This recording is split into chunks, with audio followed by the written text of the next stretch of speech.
au niveau de la Caisse nationale de prévoyance sociale, mais également à la fonction publique. Lamine Monyouma Sissé, vous avez ce dossier. On vous écoute, vous aussi. Oui, c'est vrai que ça a attiré notre attention. C'est important et parce que la tutelle de la Caisse nationale de prévoyance sociale, c'est le ministère de la fonction publique et les deux recrutent deux opérateurs différents pour un même travail de recensement.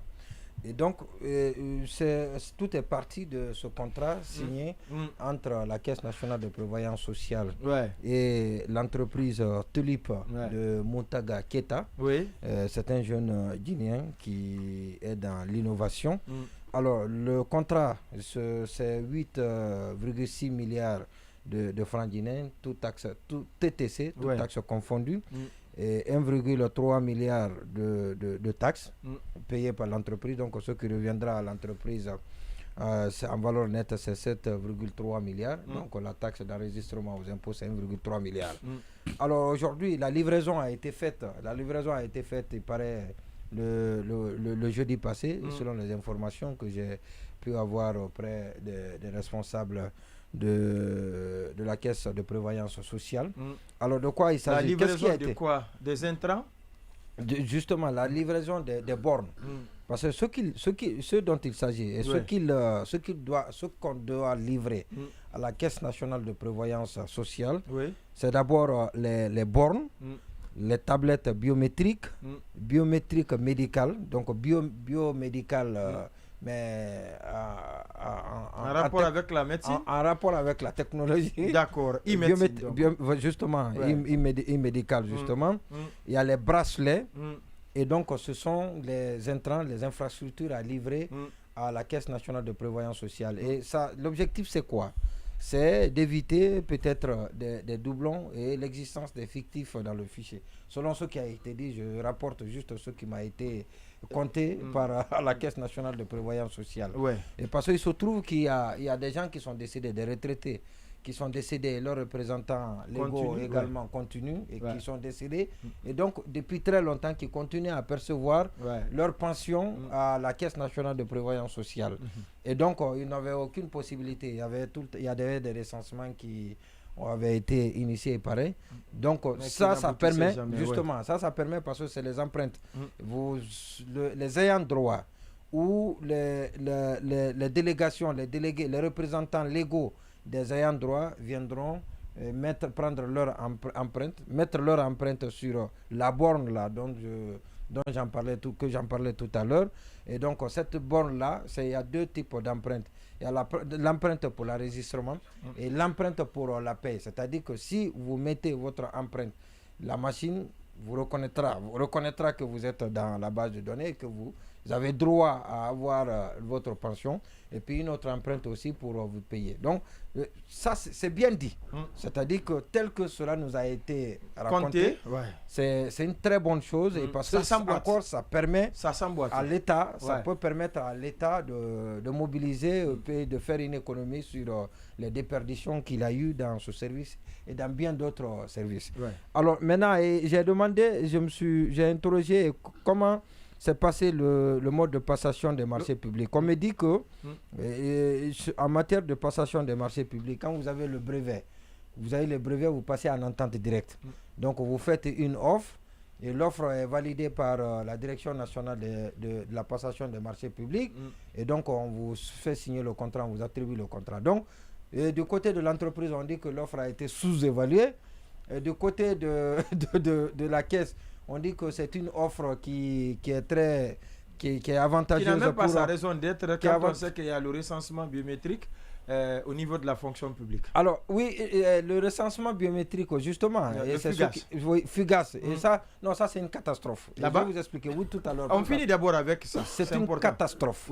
Et on doit arrêter ça tout de suite. Ah bon? Parce que ça ne donne absolument rien. Je vais vous expliquer là tout à l'heure. Allez-y. Maintenant, restons avec ça. C'est une entente parce que l'histoire du brevet aussi, il faut quand même relativiser. Hein, non, j'ai le brevet ici. C'est vrai que j'ai demandé à je ne mets pas en cause le brevet, mais le fait qu'en entente directe, c'est vrai, c'est vrai pour les, mais c'est lorsque la prestation dont vous recherchez, c'est-à-dire faire l'objet d'un brevet, c'est-à-dire du coup, vous êtes l'unique qui puisse le faire. Est-ce que tel est le cas? Ça doit aussi être démontré. La question, j'ai posé la même question. Les DG et la SEG. On me dit par exemple, en Guinée, dans 17 pays de l'Afrique, et parce que c'est l'OIP qui a décerné le brevet, qui a donné le brevet d'invention de ce kiosque interactif autonome à notre compatriote. Donc, dans ces 17 pays-là, on ne peut pas utiliser, on ne peut pas faire usage de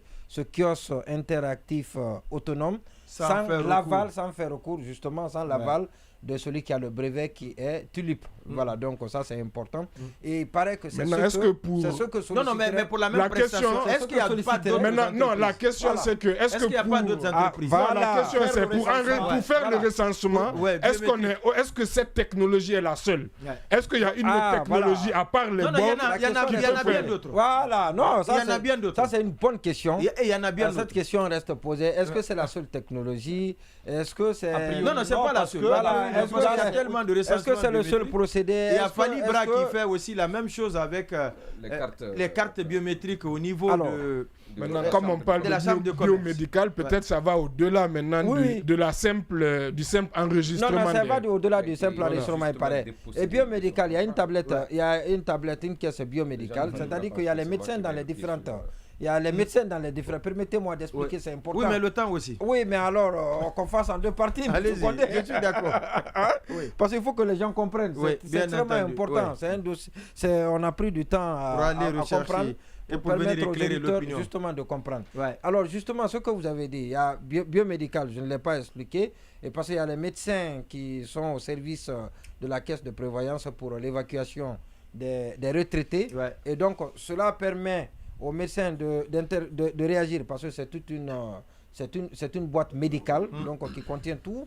Alors, permet aux médecins d'intervenir dans ces différentes localités. Et puis, il y a un centre d'appel, c'est-à-dire que quand le retraité malade, justement, appelle, le médecin se déploie, le médecin dans la localité dans laquelle le malade a appelé, donc on se déploie pour aller vérifier si la maladie nécessite une évacuation ou un traitement sur place. Tout ça est bien dit, sinon moi j'ai rencontré des médecins, des malades qui me disent que tout ça c'est par affinité. Vous pouvez être malade, la maladie nécessite une évacuation, vous pouvez mourir ici en chemin, en allant à la caisse, et voilà, on ne vous calcule pas, et tout ça il faut passer par des relations pour la prise en charge. Donc, en tout cas, sur le papier, c'est bien dit, mais dans les faits, et que dans la pratique, comme Baïla le disait tout à l'heure, c'est autre chose. Alors donc, et cette entente directe, l'offre a été faite et l'offre a été validée par Tulip.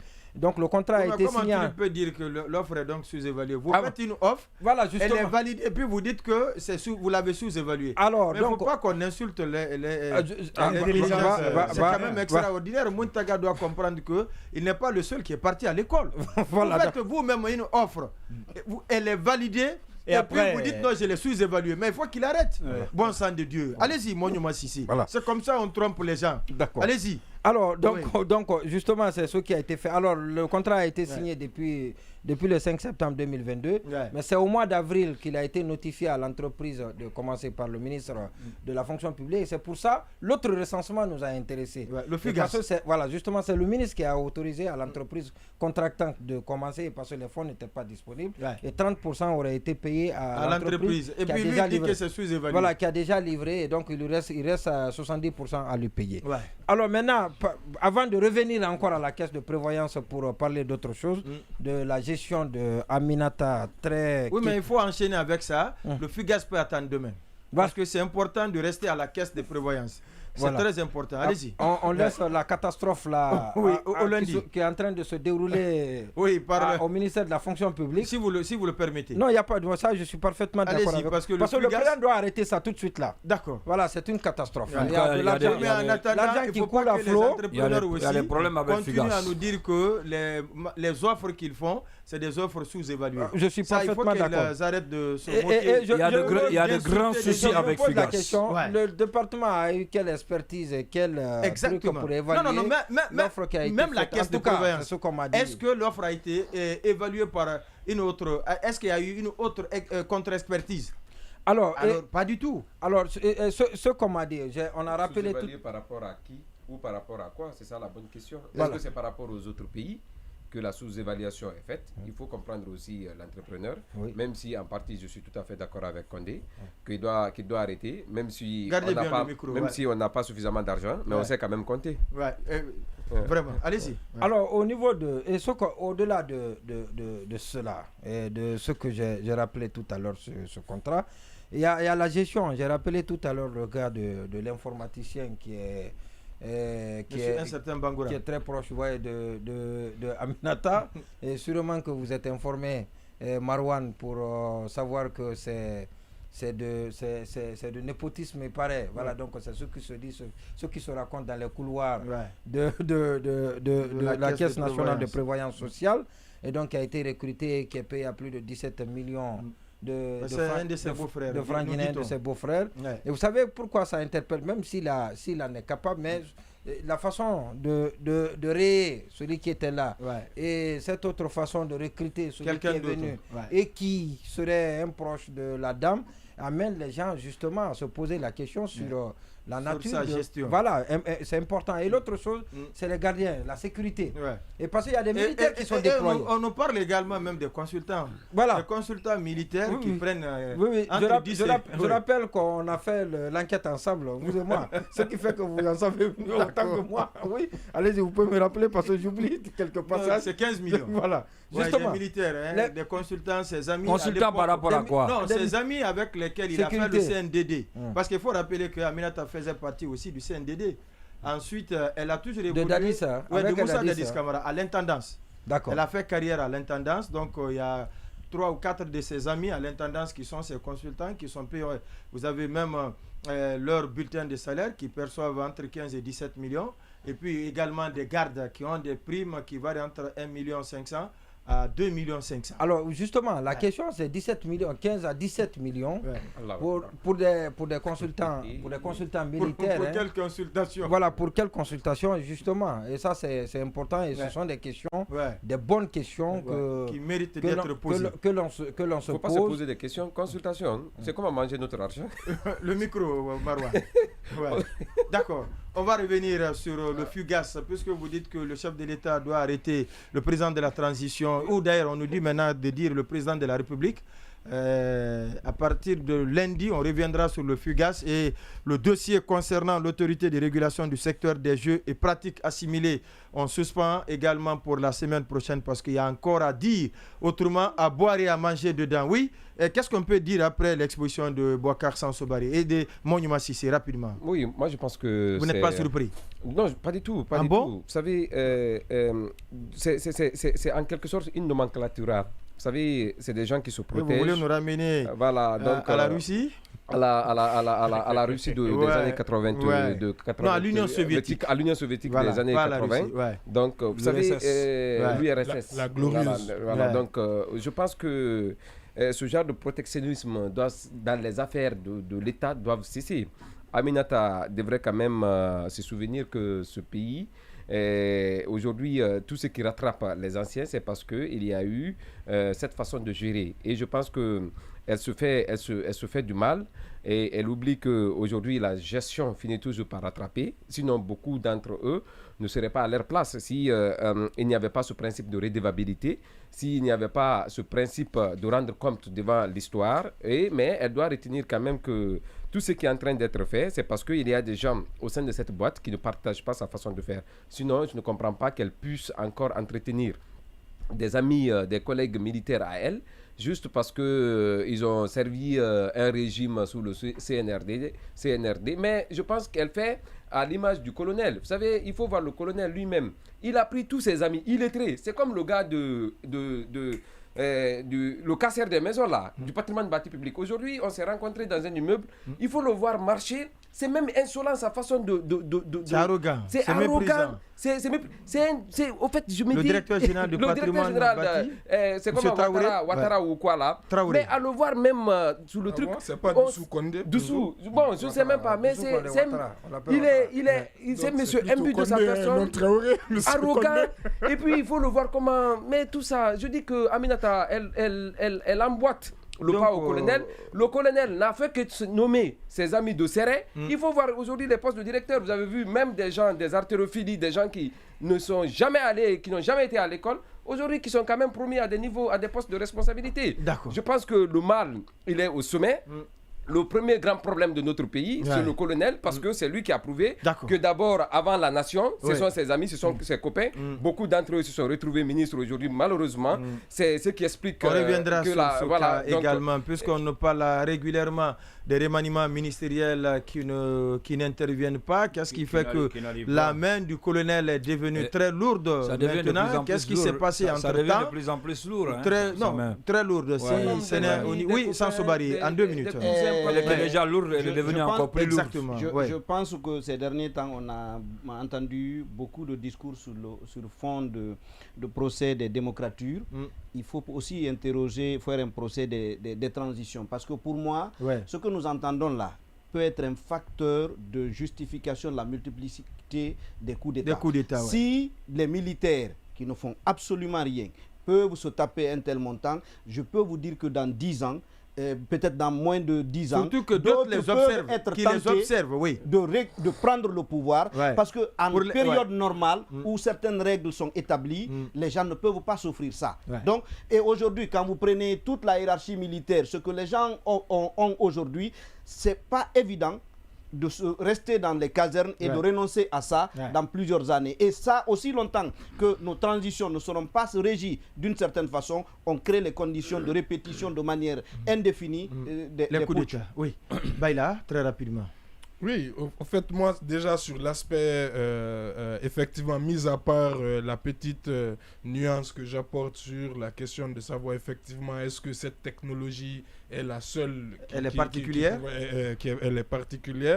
En tout cas, moi, je suis de ceux qui estiment qu'il faut, en tout cas, l'État doit encourager aussi et doit booster l'entrepreneuriat local, surtout l'innovation, à travers ce genre de marché. Pourquoi je le dis? Parce que j'avoue que M. Muntaga Keita, ce brevet, effectivement, je suis au courant. Et depuis longtemps, moi, je m'indignais. Il y a 2-3 ans, effectivement, je me disais, mais attendez, la première fois qu'on a entendu parler d'ailleurs de lui, c'était une télé rwandaise, c'était une télé ivoirienne.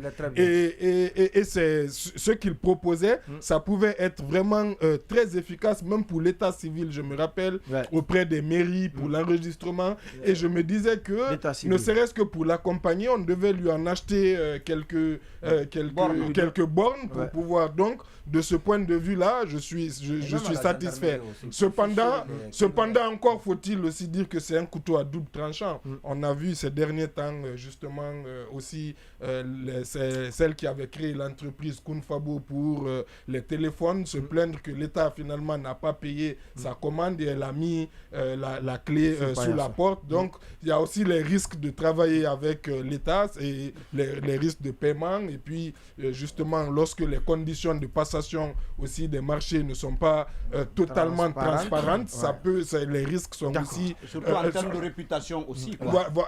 Exactement. Donc, de ce point de vue, c'est bien. Maintenant, sur la question des consultants et tout, moi, je ne faisais que penser, c'est quelque chose que je dénonce depuis longtemps, mais pas les consultants guinéens. Intéressez-vous aux consultants étrangers, les soi-disant experts internationaux qu'on paye à des cinquantaines de mille euros pour faire du copier-coller d'autres textes qu'ils ont fait ailleurs pour venir. Ça aussi, c'est vraiment un sujet qui devrait intéresser. Mais il faut s'intéresser aussi au travail que ces consultants-là font. Il faut voir s'ils ont quelque chose peut-être à donner. Parce que ceux qui sont à l'intendance aussi, il ne faut pas oublier aussi, effectivement, c'est des intellectuels. C'est des gens aussi qui ont fait des cours de comptabilité, qui ont fait de la finance. Mais la question qui se pose est de savoir, consultant par rapport à quoi? Justement, c'est la question qu'il faut se poser. La question qu'il faut se poser, c'est quel travail ils ont fait Non, c'est qu'on a des amis, il faut les sacrifier. Aujourd'hui, on est en poste de responsabilité. C'est des amis, il faut les prendre pour les sacrifier. On ne peut pas être consultant. On va écouter ce qui est aussi très rapidement. Lorsque la solution devient le problème, il faut craindre. On est dans cette configuration. Si certains ont pensé qu'avec l'avènement du CNRD, la Guinée pouvait sortir du gouffre et que les choses allaient changer, on n'allait plus parler des pratiques du passé et tout ce qui s'ensuit. Aujourd'hui, on est convaincu qu'on aurait préféré, c'est-à-dire c'était mieux avant. C'est-à-dire c'est l'expression que je vais emprunter avec Séné.